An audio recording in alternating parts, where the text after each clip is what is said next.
everybody? It's your girl, ARIE. Welcome back to another Late Nights with ARIE. Welcome back to another podcast. I'm your host, ARIE Amore, the ARIE Amore, and I'm back. Hey guys, welcome back to my channel. As you guys can see, I have a new guest.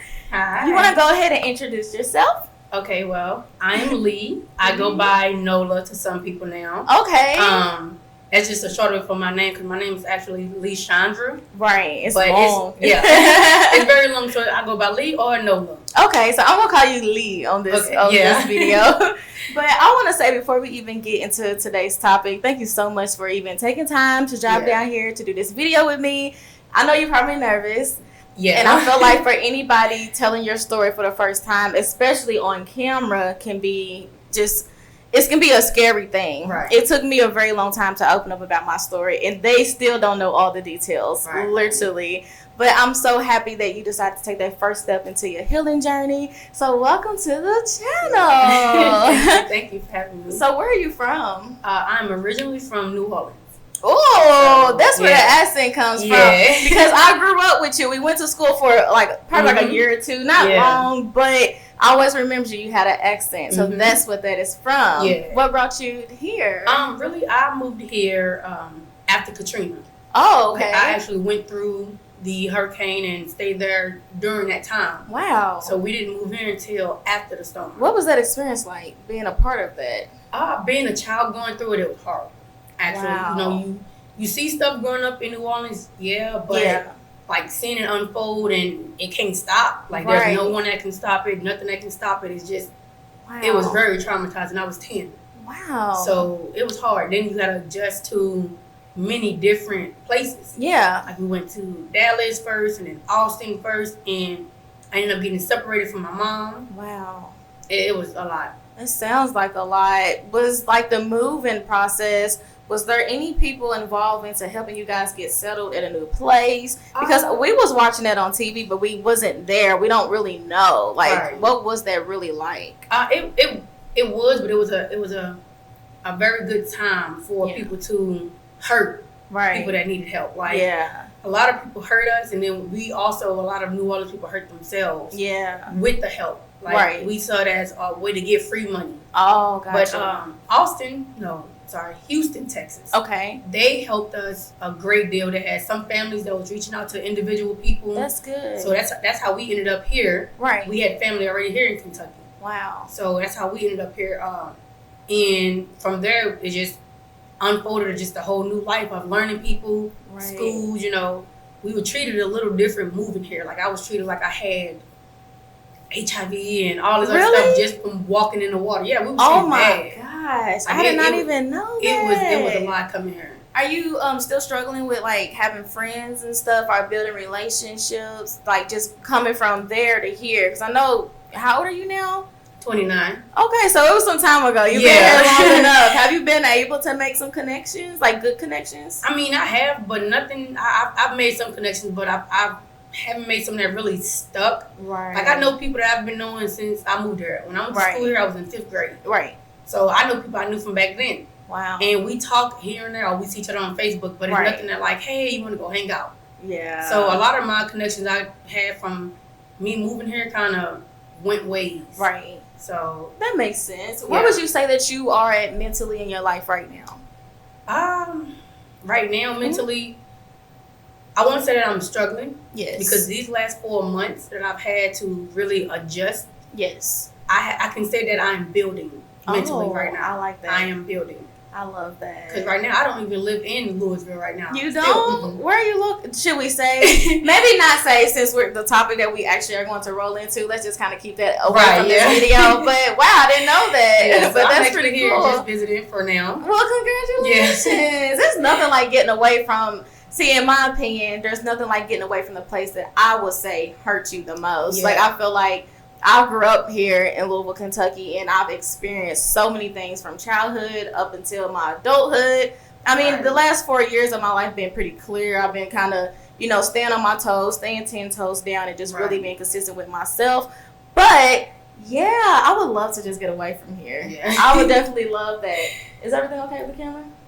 Oh, when you be looking at the camera and touching stuff, I think something's wrong. Literally, See, y'all know baby behind the camera, and like when he be moving and fidgeting, he be distracting me. But when the kids is here, you'll tell the kids to stop moving because they're a distraction. But you will be a distraction too. You do. But anyway, let's tap into some of your history. Mm-hmm. So when you sent me a message, I had made a post trying to invite women in to kind of talk about their experience, whether it just be domestic violence, trauma, childhood trauma. I was pretty much open to anything. And your story, when you sent me your message, kind of broke my heart a little bit. Yeah. Because I wasn't expecting so many women to be like stepping up saying, oh, this is what I've gone through. I know what I went through, but to know that there's so many of us out there, it really disturbs my peace a little bit. So what was the first sign of abuse for you? And you mentioned in your message that it went back into childhood as well. So let's start from childhood. The first abuse that I had was sexual abuse. Okay. And the crazy part about it was right before Katrina. Wow. It happened like maybe a few months before, but as much as I was hurt by Katrina, I was thankful. Yes. Because I was able to get away from that person. Yes. Or those people, really. But, so I was 9 when it started happening. I was always viewed sexual. Yes. But, our history and our culture in Louisiana, we dance. Yes. So we twerk dance and all of that. And growing up, you don't see those signs of men watching little girls. Yes. But as I get older now and I see, I'm like, yeah, no, that's not nothing I'm going to teach. Yes. My daughter. Right. But, so I was sexually abused by a family member and an uncle of mine. Wow. I didn't tell my mom until last year that my uncle touched me. How did you feel when it was finally time for you to open up to your mother? What was that reaction like? I didn't know how she was going to react because when I told her about the family member, mm-hmm.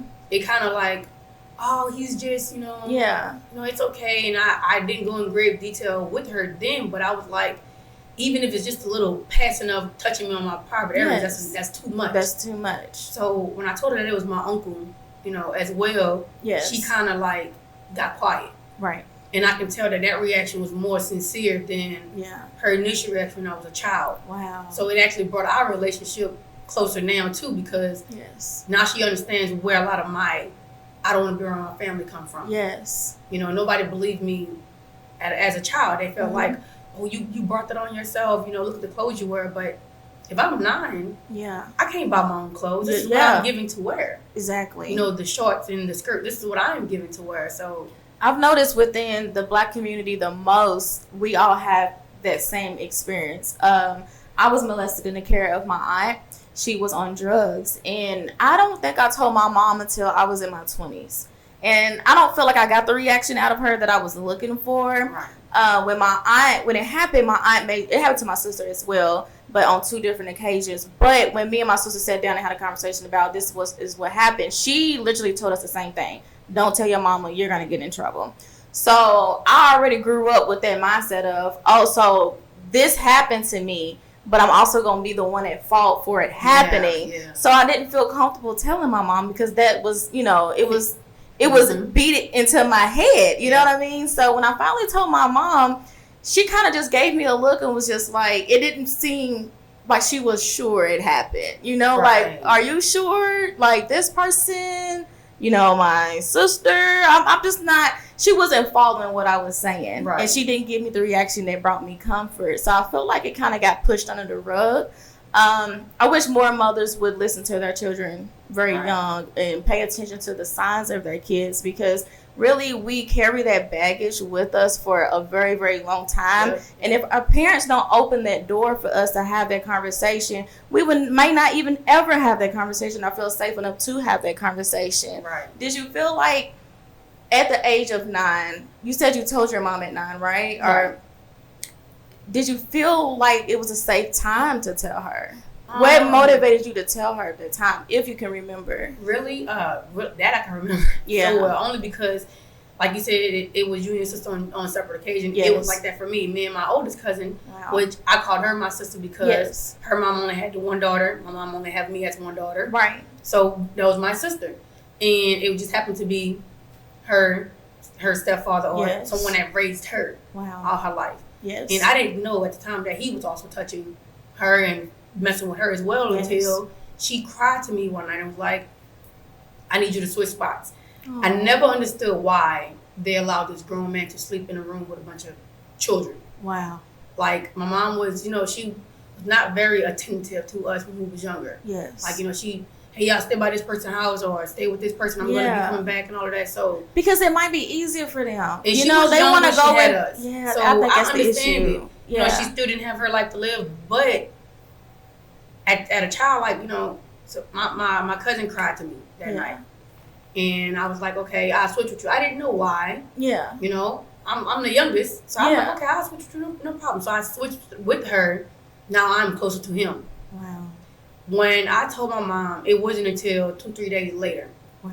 And the reason I did was because we was all sitting in the living room, me and my brother, and he just happened to walk in. Yes. And the fear that, like, swallowed me, I just sat there. Yeah. And I froze, and I just sat there, and I was just like, I couldn't talk. It's like I went blind. Yeah. So all I thought about was maybe protect my brother.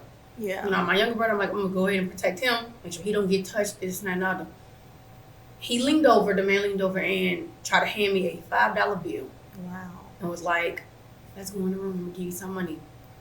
And at first, I couldn't even hear him until my brother tapped me and was like, he don't know. He just sees money. So he was extremely comfortable with what he was doing in the environment that he was doing it in. And that goes back to the adults. Yes, your mother was young. My mother was young as well when she had us. But I feel like she focused more on trying to get stability. She wanted to work. She wanted to go to school. So we kind of got thrown off on whoever was willing to watch us. There was no safety precautions. Like, is this environment good for my kids? Yep. And there's a lot of trauma that we have to bear. So he definitely felt comfortable. He knew what he could get away with at that time. He knew what he can get away with. He knew that, I've been doing it to this one already. Yeah. They stay close. They stay here anyways. Mm-hmm. Everybody loves me. Yeah. So when I went to go knock, I really knocked on my mom's door. She's in there with her friends. They're in there having fun. And I'm just knocking. Nobody can hear me. So I just sat by her door and I just cried. Oh. I'm sad. I'm afraid to even go protect my brother because I don't know if he's even going to touch him or not. Yeah. But I couldn't go back in there. So I said that somebody opened the door finally. Yeah. And asked me what was wrong. So I told them. For a minute, I felt secure because they was like, okay, they went to go put him out. They said everybody got loud and hugged me. But then I realized that only lasted for so long. Wow. It's like after Hurricane Katrina came, I felt good. Fine. I left the city, cool. But my family and my mom still dealt with this man. Yes. He was still around the family. He still was coming to functions. And whenever I went into town, it was like, so nobody's really listening to me. Nobody hears me. So he passed away a couple years ago and everybody got mad at him. That's scary. Everybody got mad at me for a post I said, years ago. And I was like, thank God that God took him. Yeah. And they was like, well, why would you say that? And this and that? Because he was a pedophile. So he passed away. Mm-hmm. Oh, that has to be a really good feeling. That is the only thing that brought me comfort dealing with that man. Is the fact that he passed away. Wow. Because come to find out, the woman that he was dealing with was also young. Yeah. She had different mental problems. So he was also abusing her, and everybody was just, it ain't my business. Yes. That's not how you go about that. I'm so sorry. So growing up like that, I right now I'm trying to focus on stability because when I was younger, bouncing around, that's literally what I do now. Wow. Like I bounce around from state to state because if I feel a sense of uncomfortableness or any type of negative feeling towards me, my children, I'm ready to go. So you're probably still running mentally from your childhood. And I didn't realize that I was running from my childhood as well, because what I realized is everything that we had to bear came into teenage years. Yes. And then that kind of made a bigger ball. We had to bear those traumas into our adult years. And it plays a factor into the people that we decide to have in our lives as well. Yep. You probably clearly chose the wrong man as well for stability, for support, for mental, for comfort. Yes. How did you handle that when you realized that, dang, I'm now in another situation that I don't want to be in? I now feel unsafe again. Honestly, I didn't handle that until now. Yeah. Like I said, 4 months ago, I realized that I was in a cycle of repeating. Yeah. So now, that's why I say right now, my mental stability is I'm building. You're building. I am building to where I can mentally say no. Yes. And not have no hurt or fear of someone retaliating against me. Yeah. Or, you know. That guilt. Feeling guilty for choosing you. There you go. So when I was 15, I met a man here. Mm-hmm. I was already running from my family. Yeah. You know, nobody listened to me. Everybody just felt like because I grew up as far as my body. Yeah. I was already out doing things that I was not doing. Wow. So I met a man or a boy. We ended up together and I ended up pregnant. Wow. Right before 16, I ended up pregnant. I think that's around the time I met you. Because we went to TAP, right? Together, yep. Wow. During that time, I was getting beat on. Wow. Every day. Before I had my children, while I was having my children, and after I had my children. So from the age of 15 to 18. So in the freshman year of high school to senior year of high school, I was getting beat on. And that just never went away. My family would let him in. They would high-five him. They would chill with him. Yeah. And I'm like, you know, everybody thought I was lying because the bruises was never visible. Yeah. It was legs. And I couldn't wear tank tops. Wow. Because it would show on my shoulders. And it was a lot that I had to deal with mentally because I wanted to die. Yeah. I tried to do that. Right after that, I lost my son. Yeah. I lost one of my twins. So it was like thing after thing after hurt after hurt. My family was not there. My mom was not there. Everybody believed everyone else besides the person that it was happening to. I lost my son, and people just thought it was my fault. Yeah. You know, I try to lean more towards TAP because it became salvation. You could bring kids to school. I didn't have to worry about too much. Nobody watching my kids or nothing. And then I fell into another relationship after high school with manipulation. I want to talk more about. I've never met nobody. I was in my first abusive relationship was when I was 16 when I had my son. And it's crazy because that meant we was going through that at the same time. Mm-hmm. Nobody knew though. I mean, like, had I had somebody to talk to at that time, oh my God, I feel like I would have came out of it a lot sooner. Yes. And I'm sorry that you was alone because I know what you were feeling. Like, I remember just being like, I feel like people knew what we was going through, but nobody wanted to get me out of it because everybody felt like, oh, you made a choice to have a kid. You grown now. You take care of your household. You take care of your family. I was put out of my house when I was 16. Mm-hmm. So I was already on my own. And I felt like my mom just threw me to the wolves to die.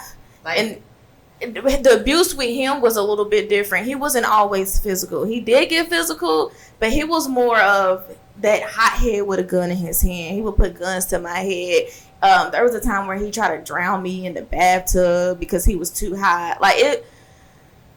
Yeah, I went through that. Like, I went through the humiliation because I couldn't afford certain clothes. So, like, you know, when you get pregnant, your body expands. Everything expands. So I went from, you know, 95 pounds to almost 20. I had twins. Yeah. You know, no one understood the struggle of, you don't know, I called the police one time, try to get emancipated. Yeah. They told me I had to go to Indiana to get emancipated because Kentucky did not see me as a child anymore once I got pregnant. Oh. That is hurtful. I didn't know that. When you are 16 and you can't even get a job because you are 16. Yeah. You can't get no house at 16. You can't get nothing. I couldn't do anything. So what do you do when you 16 and you pregnant and you don't have nowhere to go? You don't have no family support. You don't have no spousal support. You don't have no income. We end up relying on we can't even get housing like Section 8. You can't even apply to that yet. Can you even get food stamps? Nope. I know they was giving us WIC. They was giving WIC, but that was it. Go through so much.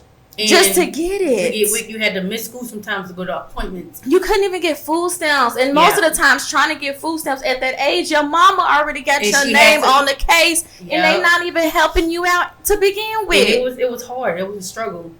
During my pregnancy, I was going to Western. Mm-hmm. They didn't understand that. I hid my pregnancy for a while from the school. But they didn't understand. You know, why are you so late and why you can't make it to the classes on time and once I let them know I was a liability. Yeah. To that school. That's crazy. So I ended up getting put out my sophomore year actually, and that's how I ended up at South Park TAP. Do you feel like TAP helped you in a way? You know what? TAP really did help me.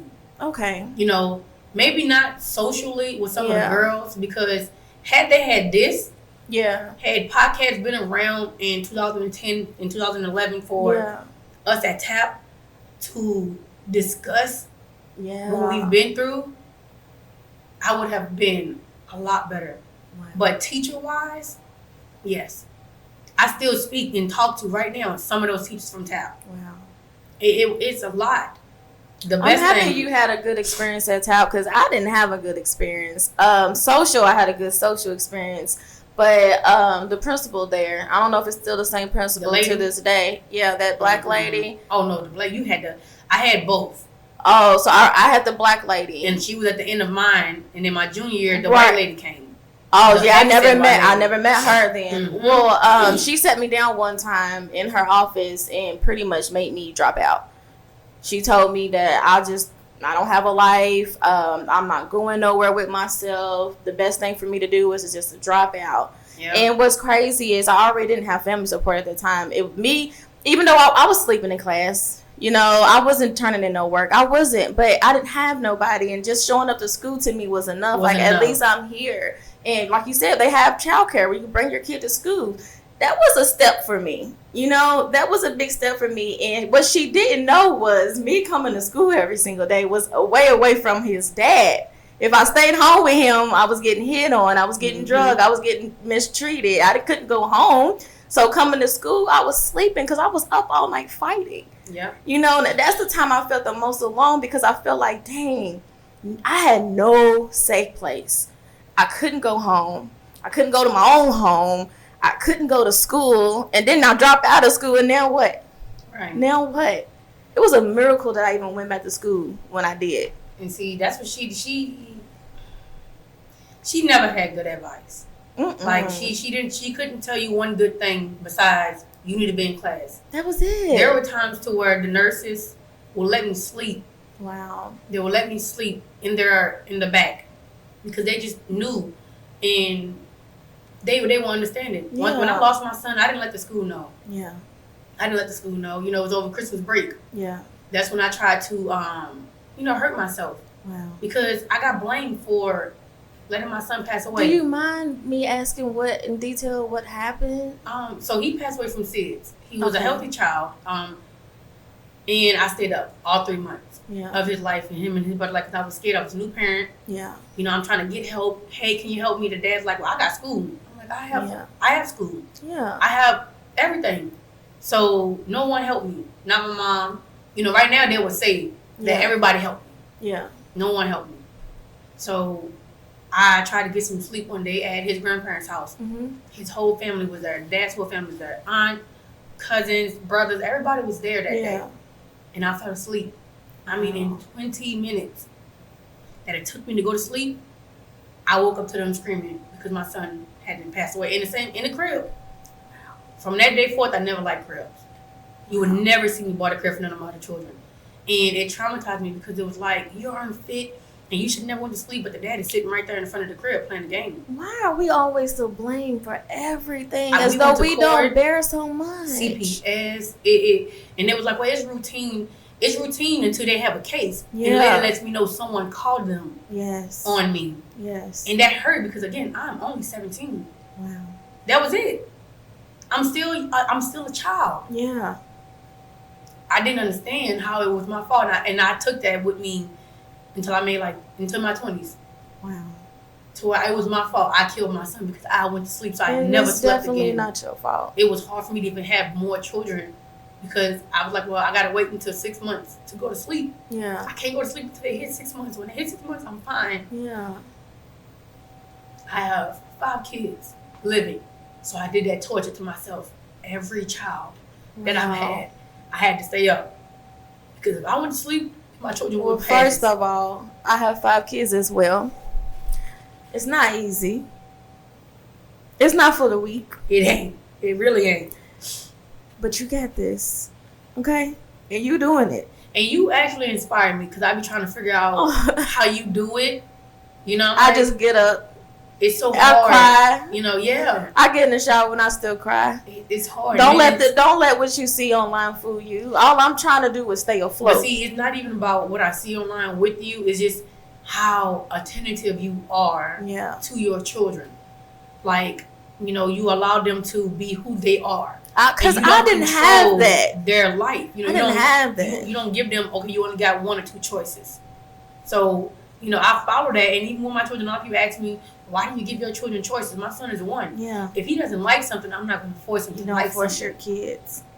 You know? How do you know who your kids want to be if you don't let them be who they are? So, it's hard when you have so much trauma, though, that I have to, okay, I'm okay with this now. You know what? Some things that might help you, it actually helped me with my kids. I've learned to talk to my kids about what I'm going through instead of always treating them like, oh, they're kids, they don't need to know what's going on. Because I've realized that I'm alone sometimes. I don't have friends. Yes. I don't have people I can call. But God brought me every last one of them for a reason. So let me use them in a way that He wants me to use them, okay? Right. So sit your kids down sometimes and talk to them about real life stuff. Cry to your kids. Let them know that emotions are real. It's going to heal you. Like, see, if you allow your kids to heal you, you will heal. And that's how I've been doing. Like, my oldest son, he's about to be 13. Yeah. And it's like, oh, you know, I'm getting to that teenage realm. But no one knows the struggle that my son had. Yeah. You know. He's seen more. My son's 13. He's seen it all. Everything with me. You know, no one even knew that when I was here, just 2021, 22-ish, around that time, I was in the shelter. Wow. I have family in this state. You should not be in the shelter. I should not, with my children after I had my last son. So it was 2021 is when I had my last son. Right after I had him, I was in the shelter. Yes. Due to a friend that I knew that I've had for a long time. Yeah. Ended up hurting me. Wow. You know, they ended up showing that it's more envy towards a person that don't have nothing. Yeah. But they would never show that they don't have nothing. When I met you and when I met a lot of other girls, they could have sworn that I was just living the dream because I laughed more, I talked. Whole time, when I left from home, I cried when I didn't even want to go to the school bus. Wow. But people see what they want and they portray what they want. They do. So the whole time I was in the shelter for months with my newborn baby and everything. But you know, sometimes the shelter is the best place. I stayed in the shelter after my last relationship. Well, not after, because I actually ended up going back into that same relationship. But, you know, he beat me up real bad outside. Police got called, and they took me to a shelter. Actually, right here on 2nd Street. On Jefferson? Yeah, I'm not there. sure if it's still right there. Still Is it still there? Yep. I would say I'm smiling because even though I went back into that relationship, because, you know, he got in my head, and I felt like he was going to change. That's how it goes. That's just the patterns. That's how it goes. But it was really one of the best experiences I had because there was other women there going through the same thing. Yes. It was the first time in my life where I felt like, oh, I don't have to hide me. I didn't even have to hide my bruises in there. Like when I went in, oh my God, it was a beautiful. Y'all, I'm smiling, but I swear to God, at the time I was crying. But to be able to wear your bruises on your sleeve and not put makeup over your face, and just everybody is walking around there with their black eyes, their busted lips, and they're hugging each other and loving on each other. Yes. And you talking about your story. And then the staff, oh my God, the staff never made me feel small, not one bit. Time. Even when they knew. In touch I wish I did. Her name is Miss Maureen. And when I tell you, she made sure. I wish I did that. I even still, I didn't do this visit. Yeah. But normally when I come here, I bring things and I tell them, look, put this on the 2nd floor. That's the family floor. Yeah. Like I had some of my family bring food there when I was there. That's good. Like they would cook pans of food because we couldn't have too much food up there because of the I used to get in trouble all the time for cooking because I had those little griddles and they'll come knocking at the door. I know you in here cooking. I'm like, but I don't want the food down there. It's so nasty. It's so nasty. And then it you know, to go through that with your children. Yeah. But your children do not cry. Mm-mm. They play with those other kids. They do. And I watched my children in there and it was just like, I am hurting. Yeah. But y'all don't see that. They don't see that. You know, my oldest son, he may have, and he went through a lot. He went through a lot in there. But my children was like, you know, you got this, Mom. You got this. So right now, what we do, a lot of people tell me, you know, you've raised your children really well. Yeah. We wake up before we even go anywhere. I love you, Mom. I know. I tell my children I love you. You have to. Good morning, Mom. I make sure they hear me. Yes. And they correct me, Mom. You didn't tell me good morning this morning. You want to know what's going to be so beautiful at the end of this road? Like you said, you are still building. I am still building. Your kids are going to look at you one day and just be like, Mom, I'm so proud of you. Mm-hmm. Do you remember we went through this? And those conversations just going to be so different. And I can see it in your eyes. You got so much passion in your eyes. I try a lot. I try to do a lot of different things that I know for a fact. I have so many creative ideas, but it's still just me. It's not just like you. My support, like for me to work, for things of that nature, like for me to get ahead, it's like I can't call nobody and be like, hey, I need you to help me. But everyone tends to, you know, get that out of your head. And that's why I say right now, I am still building because you know what? It's going to get better. Someone came on my podcast the other day and she gave me probably one of the best advice. She said, every week, what did she say, babe? She said, you only got 4 favors to give. And I said, I'm going to use my 4 favors for a month. So she was like, every day you got 4 favors to give to somebody. So if somebody calls you and they want something from you, taking away from that 4, right? So I was like, you know what? I only got 4 favors a month. So it's something that you can do. I got 4 favors, 1 a week. Okay. So if somebody calls you and you using up all your time, I don't have it in me. I don't have it. You can start your month out with 0 favors. This month, I'm not going to do nothing for nobody else. Because what I realize is a lot of people, they'll take from you. Yes. But they not going to give you nothing back. They just not going to unless it benefits them. Mm-hmm. When it benefits them, they're going to come. They're going to show up for you. Because right now they don't see your vision. Only you see your vision. Mm-hmm. So right now, nobody's going to show up and support you because they don't understand what you got going on. They don't understand what you're thinking. Oh, you switching up on me. So, yeah, they're not going to support you just yet. That also bleeds into the trauma that I'm trying to relieve from. Yes. From childhood to now. Sometimes you got to just change it up completely. You got to change everybody that's around you. When people say that to me, with me dealing with what I went through, it ultimately in my head, it means move. Yeah, me too. And that I love moving. And that don't mean that. And I'm learning that now. It don't mean to move. Yeah. It means to move around from them. Exactly. But me, I take it far. You gotta change how you're hearing it and apply it. Yeah. So now it's like, okay, look, you need to sit still. Yeah. You have to find somewhere where you know what, no matter what's going on, because everywhere is not going to be the safest. Exactly. The calmest. Exactly. It's not going to be that way. You got to create it. But you have to show your children that you can stay still.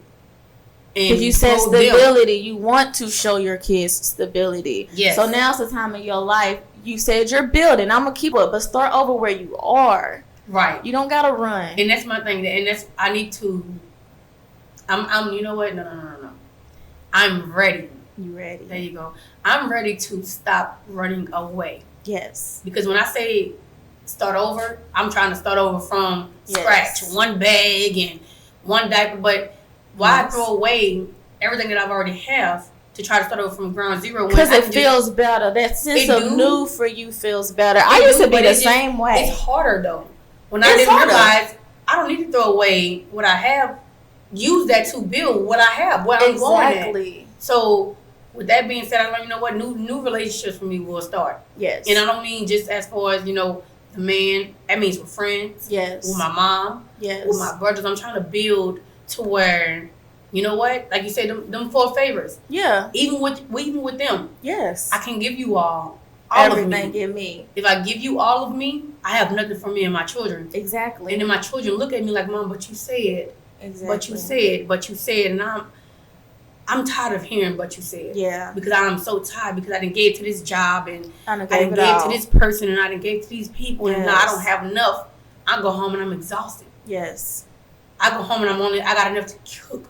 Yes. And once I cook, it's like y'all eat and I'm over here. Yeah. So I embrace that. You know what? You are not there. Yeah. You are not healed, but you are healing. Healing. Embrace that. You don't have to be healed like everyone keeps saying they're healed. Nobody's healed. So, I'm healing. Mm-hmm.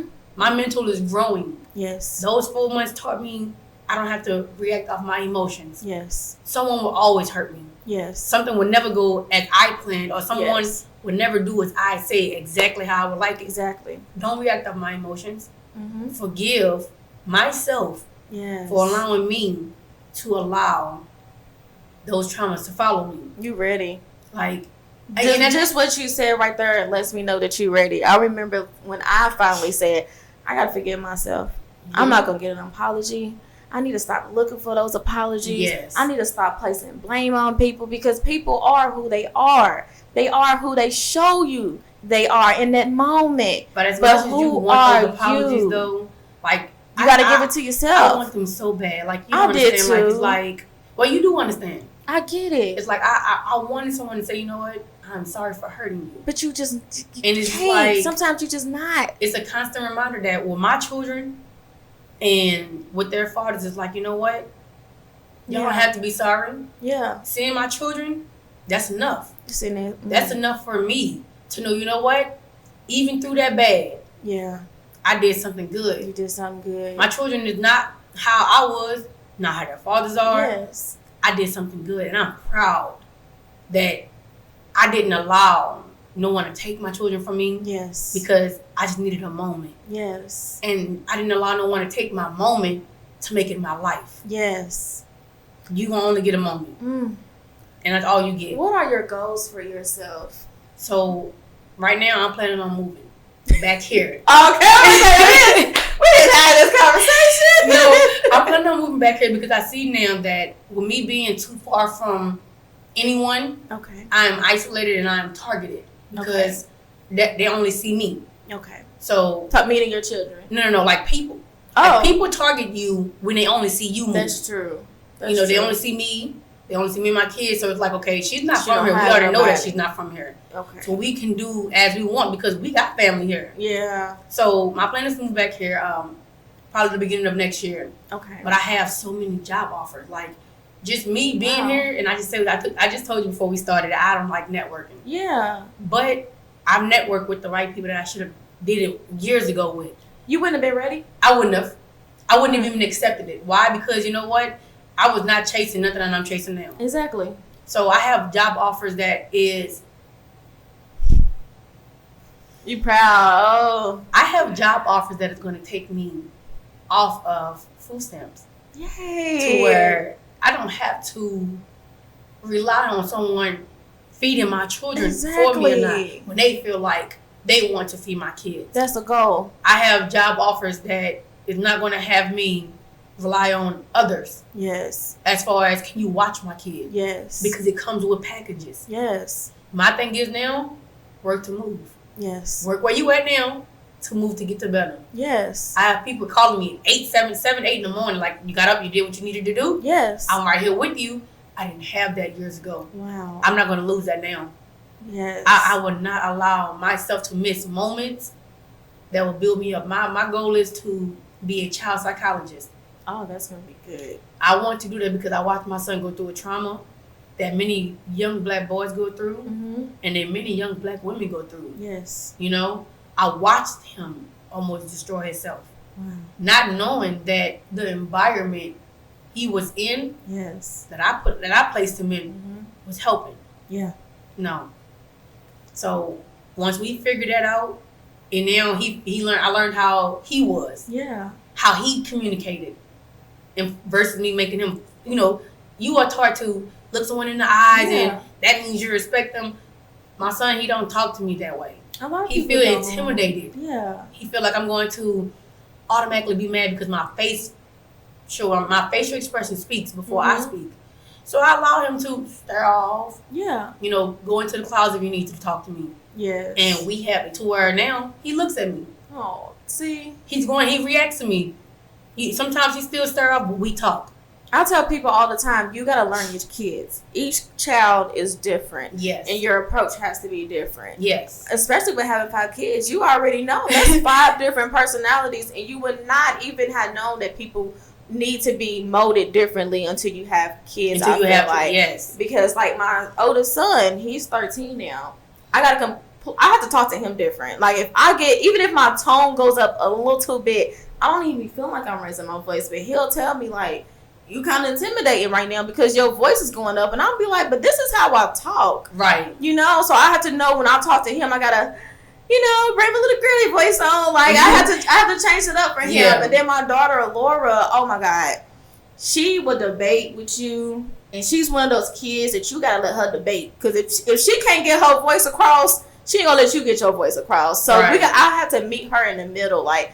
Get it off your chest. Okay, wait a second. Let me get it off my chest because you got me messed up a little bit. Right. And then let her, because she got to have the last word. Sometimes I let her have the last word. She walking away and I shut the door and I have to get the last word out. Right. You know, you just got to know your kids. Yeah, you got to know that. But see, like I say, like I tell people, I want to go at what my child's psychology is. I want to understand a child mentally. Yes. Because see, when me having 5 kids, with you having 5 kids, you understand that even dealing with those children separately, mentally, I be wanting to like, because you know for real, because you know, like my oldest one, he can like really get me to react like my mom. Kids know. So and it's still in our genes. Like we still have that defense mechanism in us anyway. No matter if you're a child or not, we'd be like, I'll get with you if I have to. Don't play with me. But I love being a mother. I do. I can't see me not being a mom. I don't either. As much as I was young and I was like, I can't do this no more. Yeah. It's a lot. Girl, I say that every day. When you figure out that schedule, you figure out each of your children, and see, I still see your children are older than mine, your younger one. Yeah. I got a lot more. I don't know who told me. How old is your youngest? 1. Oh. So I don't know who told me to step back into that. But you know, like, oh my God. I would not want those days back. No. And 1, you gotta go through terrible 2s. There's so many milestones you gotta go through still. And like no one, like I said, people with my support, I'm learning that I have support here now. Yeah. I'm gonna take advantage of my support here now. Because people don't understand when you go through the 1-year-old and the 13-year-old, then the 9-year-old and the 3-year-old. And then you got that 6-year-old that's right in the middle there. He don't know if he wanna be older or younger. They don't know what they wanna do. So it's just like, look. Oh my gosh. So what I do now is even at work, I come home from work, and before I can allow myself to unleash my attitude from work, or anger from work, or whatever from work, give me 30 minutes. Yes. I go shut myself off in my room for 30 minutes. I breathe. Wow. You know, thank God for even letting me get home to my kids. Yes. You know, I say my little things to myself. I'm gonna be fine. That's good. And then I'm back with my kids. And now we're gonna have the rest of the day. What I do is I come in from work, I gotta get everything over with. Baths, showers, food, sit down, watch a little movie with me real quick. Goodbye. And see, I was doing that. I'm like, me time. I was doing that at first, but it was like it was more of a struggle because I was coming straight in. And see, I work with babies where I work at now. Oh yeah. So it was coming in. I was frustrated. You need that break. I was like, y'all, I just can't do this right now. I get it. So I needed that 30 minutes. I needed time to, you know what? Woosah. Yes. Let me go ahead and see, and I don't work with kids. Well, I do braces, but it's mainly like teenagers, and they're in and out. I'm not like watching them. They're there like 30 minutes max, and they get out of the chair. But yeah, so I have to just get my day over with because I feel like for me, for my schedule, shutting everything down at 8 o'clock, going on about my day gives me more hours to myself. That's how I do it too. I shut it down, and that's what made me start to more. I looked into more of meal prepping the night before for the day after. I can do that with school lunch, but it's weird because my mom used to tell me all the time, you need to be prepping your food for those kids for the week. But I like my food cooked fresh. I can't do it for the week. No, that's too long. I can't even prep it the day before because I literally like the smell of the food cooking and everything. The most I do with my prepping, if I'm doing meat, I would take them out, clean them the night before, and let them. I would do that. And chop all my. Yeah, that's my prepping. Girl, I come home on my lunch break and I literally start cooking my food. So when we all get home, everything can kind of be semi-done. And that's why I take my 30 minutes. I come out of my 30 minutes. Now food starting. Everybody's gonna they already got their clothes on. They already know. 30 minutes. In them 30 minutes, they know. All right, mom's taking out 30 minutes. Take our clothes out for the tomorrow. Take our pajamas out. So that's the trick to parenting right there. Is when you are having your you time, you gotta be giving those kids something to do. Yes. You cannot be having your you time and they in there playing and jumping around. You can't do that. Because I'll do the same thing. Get your school stuff ready. Get in the shower. Brush your teeth. You got to give your kids a task to get that quiet. And it still be a little noisy, but they doing something. There you go. They doing something. There you go. Yeah. And my third, I learned that. But see, I learned it over these 4 months. I'm going to continue to say that. Yeah. I'm going to continue to say that because these 4 months have been rough. Yeah. Like when I tell you, I almost got arrested. No, I did get arrested.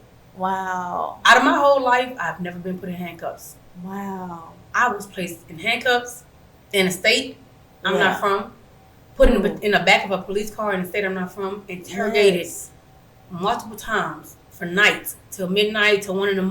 Wow. For something that for a place I should not have been. Yeah. Dealing with something that I had no knowledge of. Yeah. But because you in that wrong time, that wrong place, wrong time situation, it implements you. Yeah. In them 4 months, I got my car taken. Wow. My phone taken. Wow. I lost my job. I lost a lot. Wow. So all I had was time for me to reflect on. You know what? Sometimes God will just sit you down. 4 months, He set me down. That's what it sounds like. He was like, it's time. And that's why now you only get so many mess ups, you know? And that's what it is. And I've been here for 2 weeks now. And I was supposed to be to the end of the month. Things changed. Yeah. But in this time, I'm like, I'm not going to move back here. But in this time, in this short period of this week alone, it was job. Oh. To this morning, job called me. Oh, man. We have these openings. I'm about to email you right now, ma'am. Yes. I don't even live in this state. Wow. But God said, you need to stay here. I came here to help someone. And that person was like, you going to help me the way I need you to help me. And if you don't help me the way I need you to help me, then you can't help me. Yeah. And not realizing that, you know what, you wasn't even the reason I needed to come down here. Yeah. I ended up getting my car worked on for a reasonable price. Yeah. When my car was bad, my brakes was out. Wow. If I had drove home with my kids, my brakes would have gave out on us. Wow. We live 7 hours away. Wow. So God showed me. I so set you down for those 4 months. Wow. I set you down for those 4 months and you learned and you listened. Yeah. And that's why I say my mental is building because I listen. It's the listening part for me because I promise you, the amount of times I've had a conversation with God and I was so disobedient to Him and I would sit up there and argue with God constantly back to back. I'll be like, God, so why you want me to go down this road? Because this road look a little quicker. And He'll be like, baby, because this road's actually longer, but you're going to gain every single piece of knowledge that I need you to have before you get to the end of this road. Being hard-headed would get you nowhere. It would mess you up so bad. So I love that you said you gotta listen. I listen. If you don't listen to God, you done messed up your whole even journey. In 4 months, I tried to step back into the same situation that put me. And don't He make it worse when you go back? Like, for real. Yeah. I was in the shower and I really was like, dang, I'm not. Oh, you know what? God got a sense of humor though, because you can go back, like for example, like going back to a relationship you know you're not supposed to be in, right? You'll go back. You and that person might have had a really good day. You'll be in the shower, taking a shower, washing your hair. All of a sudden, you start having these flashbacks, and that's God's humor to me. Where He'll be like, "You don't forgot that you know." Right. Let me help you. Real quick. And then you come at the shower. Y'all done had a good day. Now you got an attitude because you kind of like, hold on, I done forgot who you was. And that's what happened to me. And like I said, I'm gonna keep telling myself and reminding myself. In these 4 months, I was like, you know what?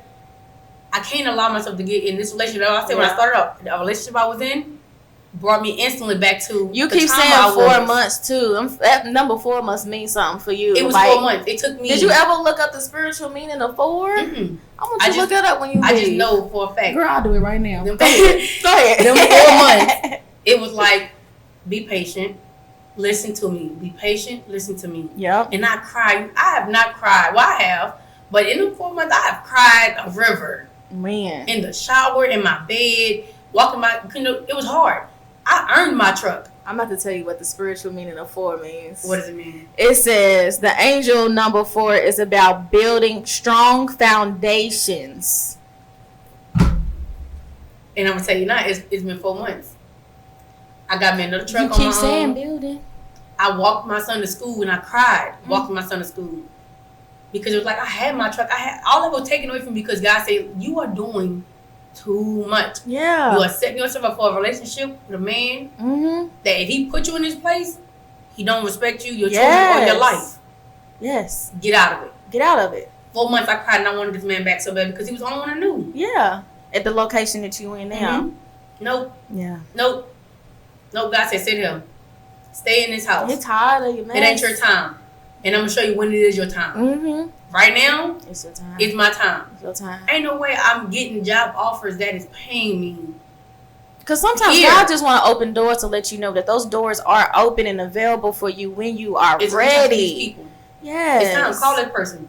How do you feel knowing that, okay, it's finally about to be time for me to step into my purpose? I'm afraid. Yeah. That's my biggest thing. My biggest thing is to not be afraid, or be afraid but be open. Yes. To being afraid, because I'm a mom. Yeah. So my biggest thing is setbacks. What would happen if? Or what if I don't go to work that day? Or what if this? Am I gonna get fired if my kid gets sick? Like, so that's why God also placed me with the job offer that I have. Yes. They understand. Yes. They're understanding. They're that's other people hard to that's understanding. Back. Yes. I have children. I need at least one day of the week. And it may not be every week, but I need one day out of the week so I can make appointments for my kids. And be a mom. That's what you gotta do. I can't do this on a weekday. And they got some places here now. Yeah. They are open on Saturdays. Yeah. So right now I have to listen. Yeah. I cannot say, I don't want to do that. Yes. Oh no, that's gonna be too much. Yes. No, once I forgave me, once I showed myself love, and it was, you know what, you are okay. Yes. Whatever happened to you then, it happened to you then, and I talked to my mom. That's another thing that helped me. Me and my mom was not talking. Yes. You don't understand me. You don't know me. I have childhood traumas from my father. Yes. I am my father's only child. Wow. Me and this man do not talk. Wow. He told me he don't know how to love.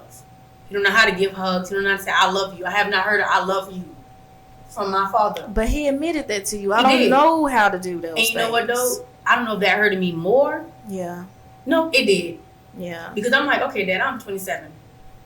I'm 29 now, but I'm 27, Dad. Yeah. I live with you now. Yeah. I'm the only one to have your grandkids.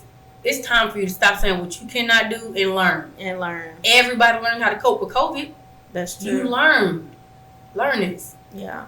When I told him that. But you got to think. You don't know what kind of childhood trauma he's dealing with. And then he probably hasn't even released nothing to where he probably is incapable of love. And even though he is your father. But that hurts even more. Oh, it hurts. Because you got to take some type of initiative. Yes. To at least start. Yeah. You know what, though?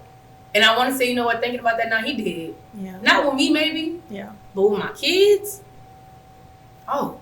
Yeah. He made sure he hugged them. Oh. They hugged him. You know, my daughter, they were stuck like glue. Yes. He would sit on his phone, watch whatever video. So it did show, and I guess I got mad. Yeah. Because I'm like, Dad, I want that. Why can't I get that? Because we put so much into people, even our own parents, where we want them to be a certain way. We want them to react to us the way that will make us feel some type of comfort. But we got to realize that everybody's their own individual. The way that he showed you that he loved you, it may be in a completely different way than you actually are paying attention to. And it was. Yeah. It was. He loved my children. He never did it no harm.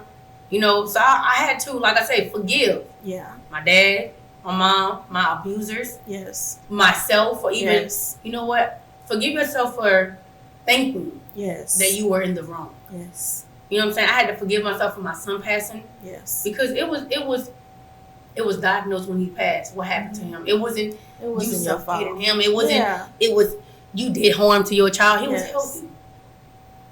So I did what I needed to do, even through my struggles of being mentally, physically, sexually abused through my pregnancy. Yes. I did what I needed to do. Yes. I forgave myself for all of that. That's why right now I can sit here and I can tell you my mental is building. It's building. I have met with some people that now I'm getting out of this masculine energy that I was told that I had that I didn't know. You know, because when you grow up, you're a black woman, you are told to be strong. Yes. Don't be weak. And then when we get older, we're told to tone it down, and it's hard to do. The only way to tone it down is to be around people that naturally make you want to tone it down. Exactly. Yeah. And it's just like me talking to, which I call him, you don't even know this though. Yeah. But I call him my therapist. Oh. Because if it wasn't for him, I would not have known I was masculine. Yes. I would not have known that the tone I take with people is that type of tone. I would not have known that the Bible said follow, not lead. But we was raised to lead. And as a black woman, it's always you got to be strong. Yeah. You got to take the lead on this. Yeah. You know, you got to do this. And I cried when I had my daughter because I have one daughter. Wow. And I cried to people and I was like, I don't know how to be. Is that your youngest? No, she's 3. She's she's young still, but you know, I cried. I don't know how to be a woman. So she's the second youngest. Mm-hmm. Yeah. I don't know how to be a woman. Yeah. I don't know how to be. I don't know how to teach my daughter how to be a woman because I wasn't raised by a good woman. I have sisters. I have so many god sisters. But you can teach her how to be a woman. I can now. Yeah. Because what I was going to teach her was to be strong and don't cry. And I can now. Yes. I can now. Like I said, them 4 months, I promise you. Yes. I can say then I hated it. Yeah. Like you said. Now, I love it. That time for me to cry, to listen to God, to follow where He was supposed to be, where I was supposed to be, I can teach my daughter now. Yes. The way to grow up feminine. Yes. I always thought feminine was makeup and nails and you gotta dress the part, but it's more than that because you gotta also look at it how you are appearing to people. Yes. And I always got told I was mean. Yeah. Even though I'm not mean. I feel like feminine to me is just being able to just be a girl. I don't want to do that. I'm a girl. And see, you know, that's not me. I don't have to raise my voice at you. I'm cute today. And see, my daughter, that's not my daughter either. Yeah. And I now can show her that you don't have to. Because I hung out with all boys. I did too. Cousins, uncles. Yeah. I was in the mud, climbing on trees. Making mud pies. I don't want my hair done. I don't want to do none of that girly stuff, you know, because I felt like that's all it was. But stepping into feminine is more of knowing who you are. Yes. Knowing how to control your emotions. Like I said, I learned that. I'm learning that. That's why I say my therapist, if it was not for him, you women need to listen to men sometimes. I would agree, actually. Because a man knows what they're looking for. The right man. Yeah. They definitely do know what a real man does know what he wants. A real man knows what they want and they know what they he don't want no girl that feels like she got to lift the couch up by herself. Exactly. You know, like there's times where I'm like I said, I'm trying to get soft too. If I'm trying to open up a can of spaghetti, I'll be like, oh, I can't open it. You know, and it feels good to have a man to just open up the can. Feel good doing it. Yeah. Oh, she need me. I love it. So, like I say, I love the way I am now. Yes. I love that I can teach my daughter that she don't have to go through childhood trauma on her own. Yes. To my boys, they don't have to not talk to their mom about boy things because some of their dads are not really all the way there. That's true. You can talk to me. It's going to stay with me. Exactly. And whenever you feel like you want to talk to somebody else, do that because one of my biggest childhood traumas in my life was me opening up to my mom. Yes. And my whole family knowing. Oh, yeah. I didn't tell my whole family. I told you in a setting to where we weren't even around people. That's true. Now I got to go over my aunt's house and she looking at me funny because I told her something. And I didn't even want to tell you. I told you, Mom. I didn't tell nobody else. So that's something I don't bring to my children. Wow. If it's personal between us, it's between us. It's between the two of us. That's it. Whenever you feel the need, or I ask my son, can I tell this person this? Yes. So they can help me. Yes. If I don't know, especially if it's a man. Mm-hmm. Can I tell him so he can help me so I can help you? Yes. If he said no, sorry, I can't tell you. Exactly. We're going to figure out another way. I love that for you. It teaches them trust. Yes. After a while, I don't trust them with no information. Mm-hmm. I don't care how small or how big. My children, they're gonna be able to trust me with anything. Yes. I can go to my mom. I don't need to tell nobody, you know, I need that. Yes. I needed that. Yes. Of my own because, okay, you can trust me, I can trust me. Exactly. If you can follow me, I can listen. Yes. I love that for me now. I love everything for you now. I love that for me now. When I tell you, journey for you. I love that for me. I'm so happy. I'm proud of myself. I'm proud of you too. Yes. And just for one, thank you so much for even just coming and just telling your story. I'm so proud of you. Coming out of that is a challenge. And you're going to always be coming out of it every single day. There's going to be days where it's going to be easy. You're not going to be thinking about it. Then there's going to be days where the universe is going to challenge you and say that you are not good enough to move forward. But that's when you know that you're getting closer to your purpose. Mm-hmm. So when any battles come your way, know that you already overcame the hard stuff. Right. So this other stuff is a little bit easy, okay? Right. So thank you so much for coming. We're going to go ahead and wrap this video up. Before we do, though, where can everybody find you if they want to follow you and just support you, even if it's just Instagram? So my Instagram, which I am actually revamping right now, is Certified.NOLA. Okay. That is where I'm changing the old me to the new me. Yes. So that is where I really go to the most. Yes. Because my Facebook page now is more private. Okay. I don't really share too much there, but my Instagram is where everything is. So they can kind of go to your Instagram, watch you grow, watch you develop yourself. Yes. What kind of things can they expect to see on your Instagram? So I know you was mentioning podcasts. Yeah, so I want to start me a podcast, and I want to do it with kids. Yes. Actually. Because that's going to also swing into me being a child psychologist. Wow. So I'm going to do that with kids. And I'm going to have some, like, relationship things in there. Because I feel like a lot of men don't open up. So it really will be more men than women on that podcast. That would be true. That'd be good. I want to see how men think. Yes. So that's going to be on there. Also, I have a lot of different little sponsorship that I have. I'm also starting back up my nonprofit. Okay. That I have. I did this when I was in 2016 here. Well, tell us about that before we wrap up. We didn't even. Yeah. Dang, she gonna say at the beginning. So I have a nonprofit called A Family Affair. Okay. And I started it back in 2016, and it was just one of those things. So you know what?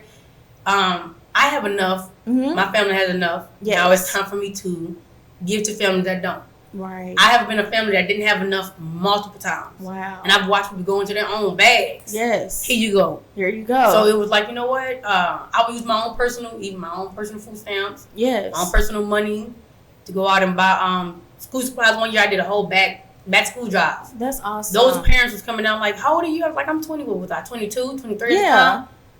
And this is free? Wow. Yes, ma'am. These children need. Yes. Even if you got, they need. That's true. So we do that. I've done to where I drove around here in Louisville. Yes. And I fed the homeless. No video cameras. Right. No pictures. Just doing it because out of love. I didn't even do that. I just told them, look, every Wednesday and Friday, these are the times where these are the spots we're going to hit. Yeah. And so is that some stuff that you wanting to get back into? Yeah. I would love to do that with you. Like feeding the homeless. Mm-hmm. I would love to do that and with you. I cooked for the food. I went and got the thing. We had totes. Yeah. Plates already made. Wow. And I made sure it was food that they can eat. Not a lot of homeless people have, the dental care. Yes. So I made sure it was food that they can eat, hot food. Yes. They had people coming from the store like, are you selling plates? No, ma'am, but do you want one? Me and my daughters used to go to, you know how at Walmart around the wintertime they have those little $5 blankets? Mm-hmm. We used to go and buy those things up and just ride around. If we see somebody outside homeless that needed a blanket, we'll hand it out the car window. And I'm going back. We haven't done that in a couple of years. Walmart does donations. And I got to go get I want to go get my grant with them again. I was working on that then. Child, trauma came back and I moved states and all of that. So I'm not doing it no more. Walmart does a grant for it. GFS does grants for it. So they'll give you stuff to give out. Mm-hmm. I never knew that. Yep. What? Yep. And my nonprofit is actually legally here in the state of so you have to have a legit nonprofit and they'll... Yep. So maybe you can tell me about how to do that because I don't have knowledge in that. Yeah. Yeah. Really it's easy. You don't have to pay. Yeah. But you go through the state treasury. Okay. And you let them know you want to do a nonprofit. It's Kentucky One Stop, I believe. And you go through that and it shows you all the business names just in case you wanted to use someone else. It shows you which ones you can't use and all of that. Right. Once you get that going, it'll let you know if your business is active or inactive. And right now my nonprofit is still active. You still get a EIN number. Right. If you want to employ anyone. What I did with the kids that helped me, even with my own cousins, because they going off to college now. Yes. I used them to volunteer. Right. So I asked them, I didn't. It wasn't no like you're gonna do it. Yeah. They had paperwork to sign. Wow. I want to volunteer for these such and such hours. They walked around with me. Wow. I even did interviews with some of the homeless. Wow. Just to see how did you become this way. Yes. How long have you been here? And some of them was like, But one man told me his story. He was like, I'm homeless, but I'm not really homeless. My family just don't want me around. They want to keep my benefits. Wow. But they don't want me around because they know I'm not going to allow them to use me. Yes. So it's just like, if someone keeps telling me I'm mentally stable and they report this, they report that I'm homeless, they see me out here on the street, that state person will approve of or whatever. That's They're going to believe that person. And I was just like, I sat there with him and I cried. Wow. Right here at the Salvation Army, I cried because it was like, you don't even have to be here. Don't even have to be here. And I gave him some food and everything, and it was just like, this is what I want to do. Yeah. So I'm going to get back on You have a calling. I can't wait to see it. Now I'm interested more because I want to see that. Yes. And like I said, if you want some help, I would go out here because me and my daughters used to do it. We did it in the car. We didn't walk around. Yeah, that's how we did. I've always wanted to do the food stuff, but I just never tapped into that because it's expensive. It is, and that's why I thank God for giving me the stamps. Yeah. A lot of people played around with these stamps, you know. Yeah. If I knew we were straight up this amount, yeah, for the whole month, and I had this amount left, exactly, I went out and did that. Use that. And it wasn't. Don't get me wrong, and I'm not saying nothing wrong with pizza. Yeah. You know, but it was not just. It was hot food. Yeah. That I made at home. You sit in the kitchen, and made made chicken, this stuff, packed it up, and breads, all that stuff that I went out, got that stuff, and I cooked that stuff for them. Well, I can't wait for you to move back closer. Yeah. Because we definitely have to connect a little bit. Yeah. I think we would do good together. And my kid, he asked me after this morning. Well, before I came out with DoorDashing. Yeah. So this morning he asked me. I'll be on DoorDash too. Hey, look. My kids, they DoorDash with me. Yep. And they ride. I got like a little DVD in my truck. Yeah, then they fall asleep in the car. And they love it. We talk, we laugh, you know. Love it. And he was like, why don't we go out and do the homeless thing anymore? Oh. You don't even got to worry about it, son. We already brainstorming on it. Yeah. I got someone working on labels. Yeah. You know, shirts and everything. Like, when I come back here in January, okay, you will know who I am. Okay. I'm not coming out here. Well, when you come back, we're gonna have to do another podcast, so we can just strictly talk about like how to get yourself out there to the community and help your community more. Yes. That would be a good podcast. And that's what it is. That's what my nonprofit is, more community based. Yeah. Mm-hmm. Okay, guys. Well, as always, guys, I'm back. Bye, guys.